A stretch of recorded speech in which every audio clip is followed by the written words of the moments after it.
श्री कृष्णाय नमः। श्री गोपीजनवल्लभाय नमः। श्रीमदाचार्य चरण कमलेभ्यो नमः। श्री गुसाई जी परम दयालवे नमः। श्री यमुना चतुर्भ्यां नमः। श्री गुरुवे नमः। श्री गुरुचरण कमलेभ्यो नमः। जय श्री कृष्ण। अब श्री गुसाई जी को सेवक एक सेठ आगरे में रहतो तिनकी वार्ता को भाव कहत हैं। भाव प्रकाश ये राजस भक्त हैं। लीला में इनको नाम उल्लासिनी है। ये शशि कलाते प्रकटी हैं ताते उनके भाव रूप हैं। ये आगरे में एक द्रव्य पात्र बनिया के जन्मे। सोआ बनिया को व्यवहार में रूप चंदन अंदासो बहुत मिलाप रहे तो सो रूप चंदनंदा की आचार क्रिया देखी वह बनिया रूप चंदनंदा सो बार बार कहे, जो मोको तुम्हारो मार्ग आछो लागत है ताते मोको वैष्णव करो। परी रूप चंदनंदा या बात को कछु उत्तर दे नाही। काहे ते जो रूप चंदनंदा जाने जो देवी जीव होएगो तो आपू ही ते शरणी आएगो। पाछे कछुक दिन में श्री गुसाई जी रूप चंदनंदा के घर पधारे। तब वह बनिया श्री गुसाई जी के दर्शन पायो। तब वह बनिया ने रूप चंदनंदा सो कहो, जो अब मोको श्री गुसाई जी को सेवक कराइए। तब रूप चंदनंदा ने श्री गुसाई जी से विनती कीनी, जो महाराज यह बनिया सेवक होन की कहत है।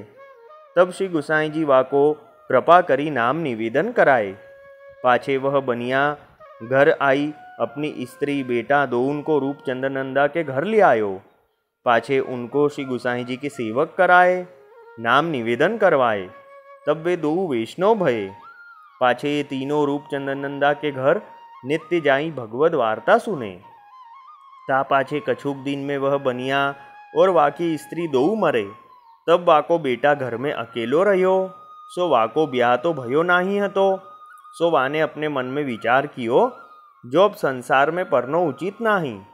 प्रभु ने ये सुंदर देह दीनी है, सो तो उनकी सेवा के ताई दीनी है ताते भगवत सेवा करनी। सो बोहरी श्री गुसाई जी आगरा पधारे। तब यह सेठ ने श्री गुसाई जी से विनती कीनी, जो महाराज कृपा करी मोको भगवत सेवा पधराई दीजिए तो हो सेवा करूं, मेरो यह मनोरथ है। अब वार्ता का संक्षिप्त सारांश हिंदी में। अब श्री गुसाई जी के सेवक एक सेठ जो आगरा में रहते राजस भक्त हैं।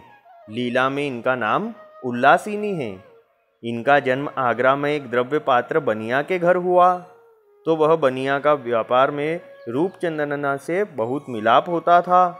तो रूप चंदनंदा की आचार क्रिया देख के वह सेठ रूप चंदनंदा से बार बार कहता कि मुझे तुम्हारा मार्ग अच्छा लगता है, मुझे भी वैष्णव करो। पर रूप चंदनंदा इसका कुछ भी उत्तर नहीं देते थे, क्योंकि वो जानते थे कि देवी जीव होगा तो अपने आप ही शरण में आएगा। फिर कुछ दिन बाद श्री गुसाई जी आगरा में रूप चंदनंदा के घर पधारे। तब यह सेठ को श्री गुसाई जी के दर्शन हुए। तब यह सेठ ने रूप चंदनंदा से कहा कि अब मुझे श्री गुसाई जी का सेवक कराओ। तब रूप चंदनंदा ने श्री गुसाई जी से विनती करी कि महाराज यह बनिया सेवक होने की विनती कर रहा है। तब श्री गुसाई जी ने कृपा करके वह बनिया सेठ को नाम निवेदन कराया। फिर वह बनिया अपनी स्त्री और पुत्र दोनों को लाया और श्री गुसाई जी से नाम निवेदन करा के सेवक करवाया। फिर ये तीनों रूप चंदनंदा के घर नित्य जाके भगवत वार्ता सुनते। फिर कुछ दिन बाद वह बनिया और उसकी स्त्री दोनों मरे। तब इनका पुत्र अकेला रहा और उसका ब्याह तो हुआ नहीं था।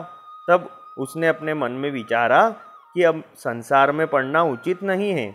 प्रभु ने यह सुंदर देह उनकी सेवा के लिए दी है, इसलिए भगवत सेवा करनी।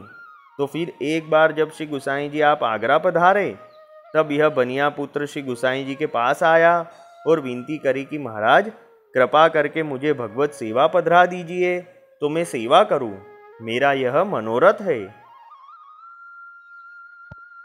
वल्लभी वैष्णव सदा सुहागी, जो श्री वल्लभ शरणे आवे सो पूरण बड़भागी। गल तुलसा की माला सोहे, भाले तिलक रसाला।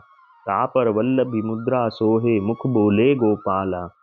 तन मन धन वैष्णव पर वारू, गाँव श्री गिरधर लाला। आज सभा में पूर्ण रहत हैं, सूरदास नंदलाला। वल्लभी वैष्णव सदा सुहागी। जय श्री कृष्ण।